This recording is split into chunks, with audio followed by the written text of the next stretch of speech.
अरे अच्छा किया तुम मेरे कमरे में खुद ही आ गई, वरना मैं तुम्हारे पास आने वाली थी। ये बताने की तहरीम बहुत खुश है मेरी और जैन अली की शादी से। मैं ऐसा क्यों कहूँगी? तहरीम क्यों गई है अम्मी? मुझे क्या पता भाई किसी के दिमाग में क्या चल रहा है। छोटे अबू भी आंखें चुरा रहे हैं मुझसे। तो तुम अकबर अली से पूछो। तहरीम इस रिश्ते से खुश नहीं है और उसे होना भी नहीं चाहिए, इसीलिए घर छोड़ के गई है ना वो। तुम अपने अंदाजे अपने पास ही रखो। अंदाजा नहीं है अम्मी। आपने मुझसे कहा था कि तहरीम को कोई एतराज नहीं है, तब भी मुझे आपकी बात पे यकीन नहीं आया था। कुछ झूठ नहीं बोलना चाहिए था मेरे साथ। वाह, क्या औलाद पाई है मैंने। एक वो जैन अली, तुम दोनों के लिए कितनी कुर्बानियां दी मैंने, और ये इनाम मिलेगा मुझे। मम्मी मेरा ये मतलब नहीं था, तो सिर्फ ये कह रही हूँ कि जो कुछ भी हो रहा है गलत है।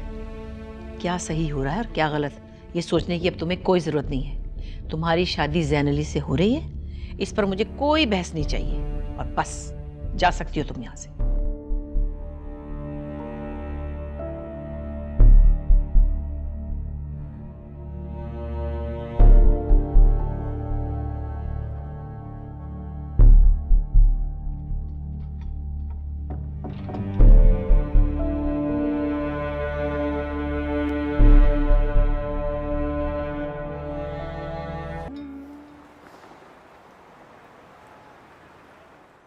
मुझे हरगिज तुमसे ये उम्मीद नहीं थी कि तुम इस तरह से करोगे। बड़ी सख्त तकलीफ दे बात है।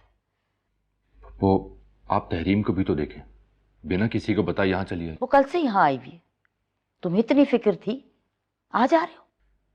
मुझे बाबा ने कल ही बताया था। अच्छा, इसका मकसद है तुम्हारा फोन पे भी राब्ता नहीं है। Very nice.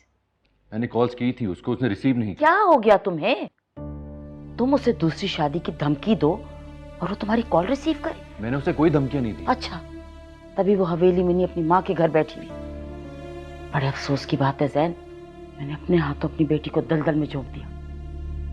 मुझे जरा सा भी इल्म होता ना, मैं कभी यहाँ रिश्ता न करती, कभी भी नहीं। कहाँ है वो? मुझे मिलना है उससे। खेल बना लिया उसने हर खेल तो तुमने बना लिया है। औलाद का बहाना करके उसे छोड़ना चाह रहे? औलाद का? बार। आप जो भी कहें, मैं उसे कभी नहीं छोड़ूंगा।